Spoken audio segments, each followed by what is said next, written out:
You've been blaming yourself for something you never chose. Not out loud, not in a way anyone else could hear, but quietly, constantly. You blamed yourself the last time you couldn't feel excited about something you were supposed to want. You blamed yourself when conversations felt distant, even with people you care about. You blamed yourself when nothing was technically wrong, but something inside you felt unreachable. You called it emotional numbness. You called it disconnection.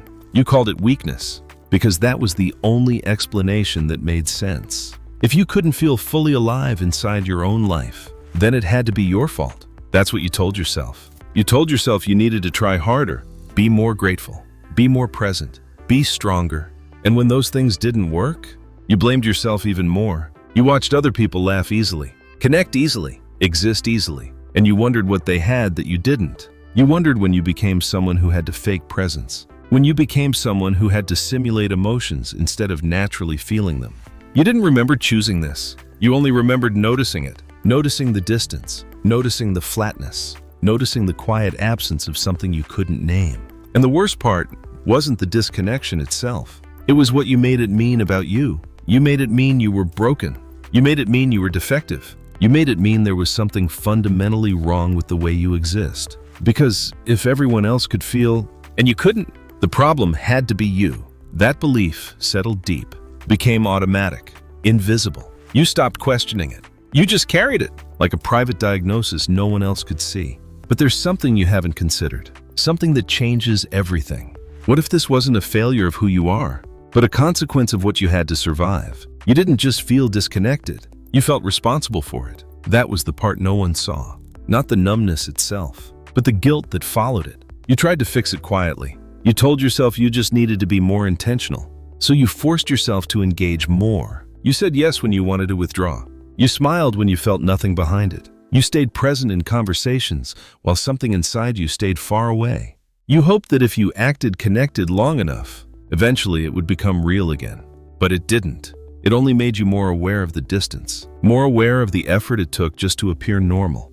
An effort changed the way you saw yourself. You stopped seeing yourself as someone who was struggling. You started seeing yourself as someone who was flawed. Because struggling feels temporary, flawed feels permanent. So you kept it to yourself. You didn't explain it to anyone. Not because you couldn't find the words, because you were afraid the words would confirm it. Confirm that something inside you was missing. Confirm that you weren't like everyone else. So instead, you adapted. You became good at performing presence, good at responding at the right time, good at maintaining connection externally, while internally you felt like you were watching yourself do it. And over time, the performance became convincing.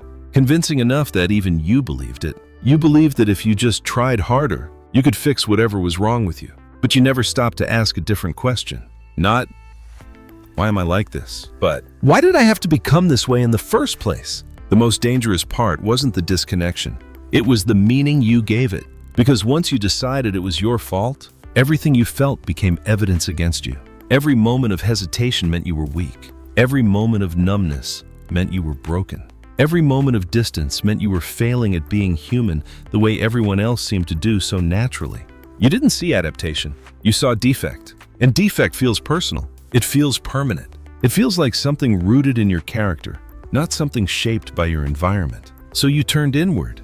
You started monitoring yourself, watching your reactions, judging your emotional responses, comparing what you felt to what you thought you were supposed to feel. You asked yourself questions that never had satisfying answers. Why can't I feel this properly? Why don't I react the way I used to? Why does everything feel slightly out of reach? And each time you couldn't answer, you blamed yourself harder. Because blame creates the illusion of control. If it's your fault, then maybe you can fix it. If it's your weakness, then maybe you can overcome it. If it's your failure, then maybe you can correct it. That belief gave you hope, but it also gave you pain. Because no matter how hard you tried, you couldn't force yourself to feel what your nervous system had learned to suppress. You couldn't command yourself back into connection through discipline alone. You couldn't punish yourself into becoming present, but you tried. You tried through self-criticism. You tried through pressure. You tried through shame. You told yourself things you would never say to another person. You told yourself you were wasting your life. You told yourself you were ungrateful. You told yourself you had no reason to feel this way. You reminded yourself that other people had it worse. You minimized your own experience. You invalidated your own internal state. Because if you could convince yourself it wasn't real, maybe it would disappear. But it didn't. It stayed quiet, persistent, unmoved by your attempts to dominate it. And the longer it stayed, the more frustrated you became with yourself. Not just frustrated, disappointed. You felt like you were betraying your own potential, like you had access to a version of yourself that was more alive, more connected, more real. And somehow you had lost access to it. You wondered when that happened. You wondered what you did wrong. You wondered what you could do to get it back. But you never considered the possibility that nothing was wrong with you. Because self-blame felt more logical than self-compassion. Self-blame fit the narrative you were taught, that you are responsible for your internal state, that your emotional condition reflects your personal strength, that if something feels off inside you, it must be your failure to manage yourself correctly. So you carried it. You carried the responsibility. You carried the diagnosis. You carried the quiet belief that something essential inside you had deteriorated. And you hid it well, because externally you still functioned. You still showed up. You still did what was required. You didn't collapse. You didn't break down dramatically. You endured, and endurance made it easier for others to overlook what you were going through. But it also made it easier for you to overlook it, because if you could endure it, maybe it wasn't that serious. Maybe it didn't deserve attention.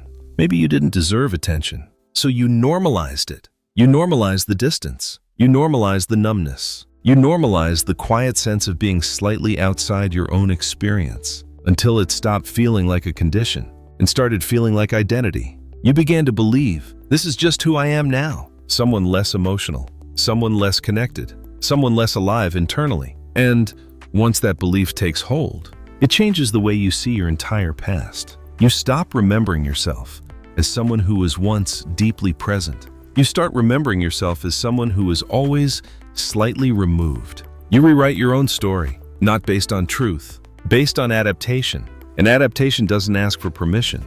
It happens automatically. Your nervous system does what it needs to do to keep you functional.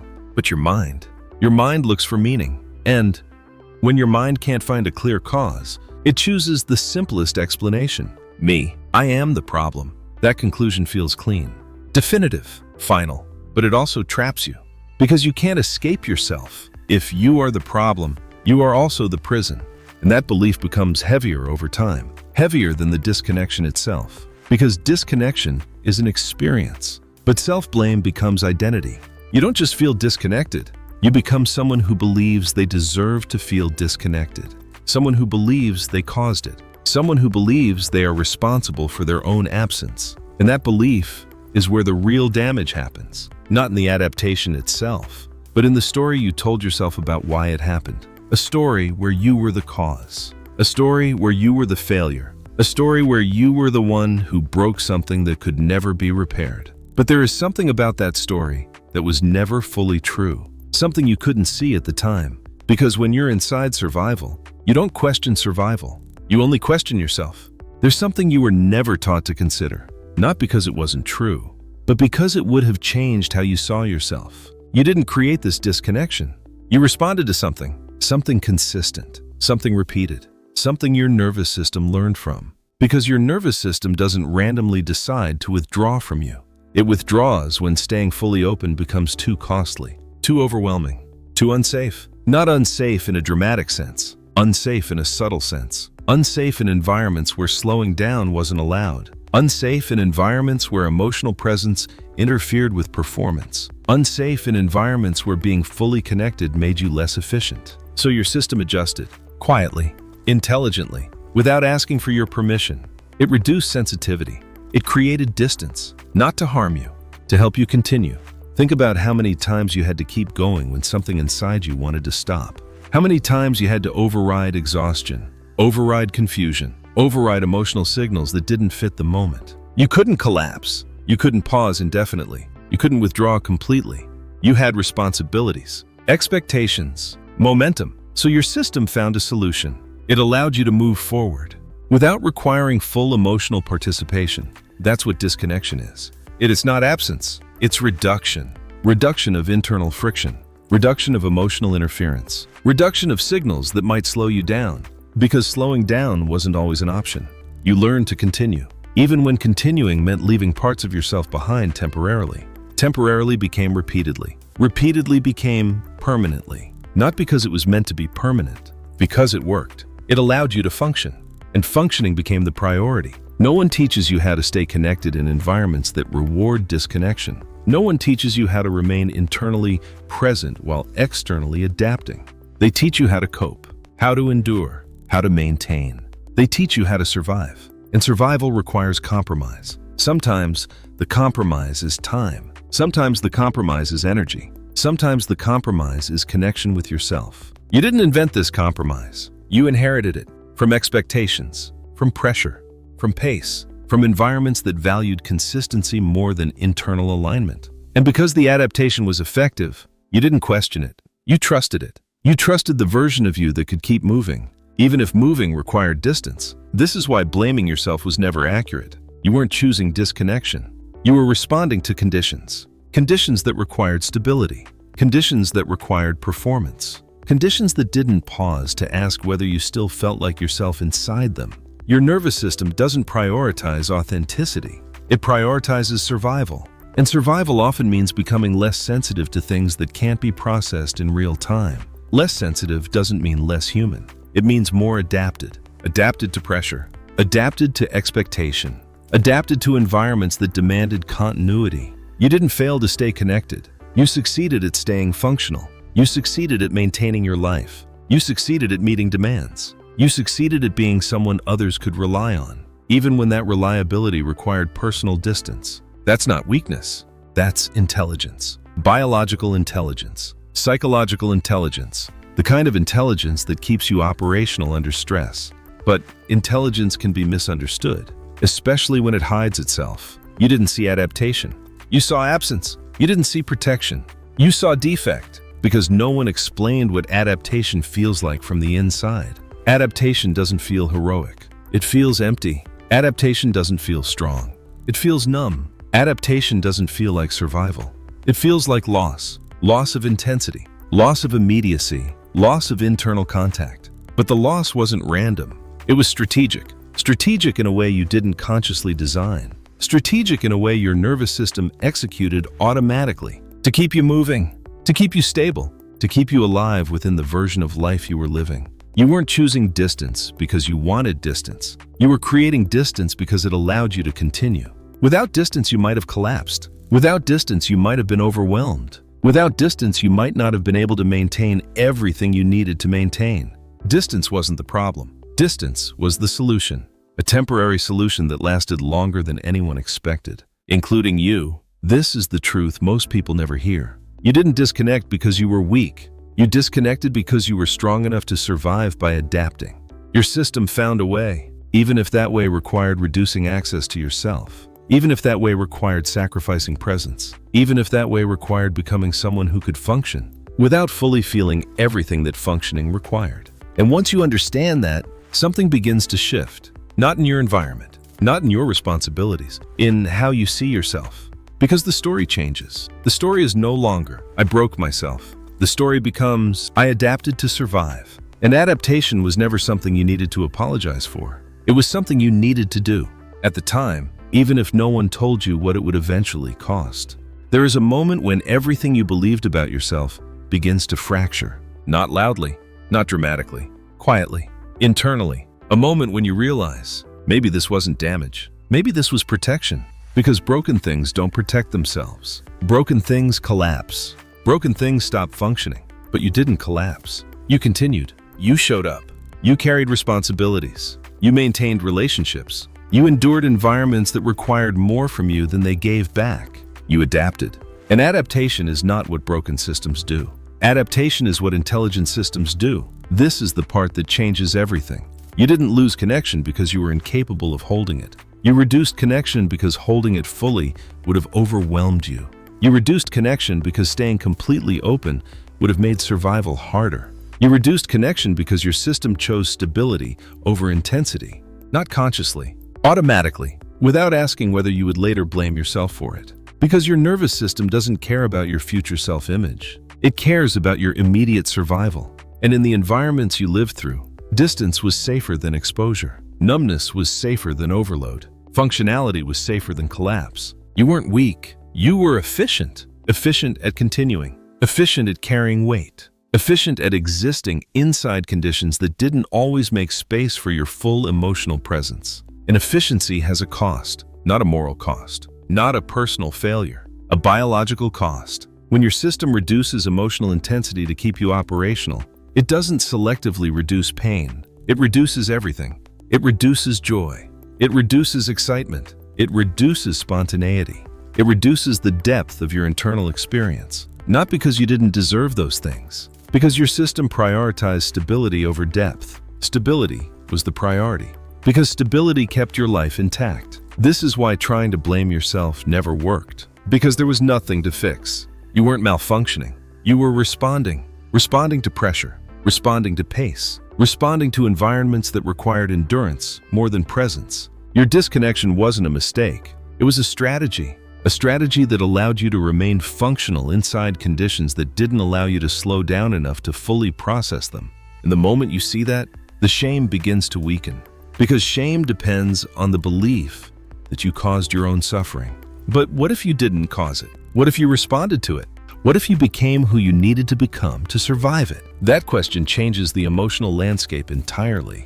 Because now, instead of seeing yourself as someone who failed, you begin to see yourself as someone who endured. Someone who adapted, someone who found a way to continue existing, even when existence required distance. This doesn't erase the cost. It doesn't erase the years you spent feeling absent inside your own life. It doesn't erase the confusion. It doesn't erase the quiet grief of not feeling fully connected to moments that should have mattered more. But it removes the accusation. It removes the belief that you did this to yourself.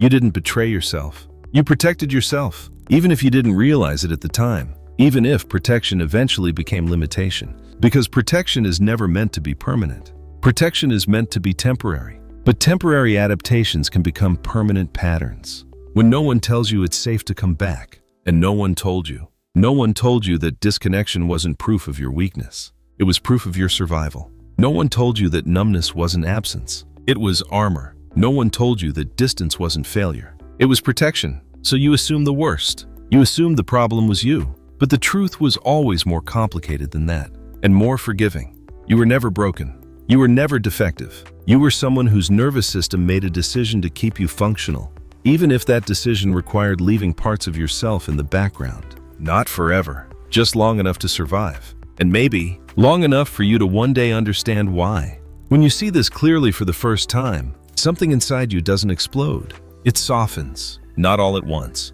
not completely, but enough to notice the difference. Because for so long, the tension wasn't just in the disconnection. It was in the blame, the constant quiet accusation you carried against yourself. The belief that you had done something wrong, that you had failed to maintain something everyone else seemed to hold so effortlessly.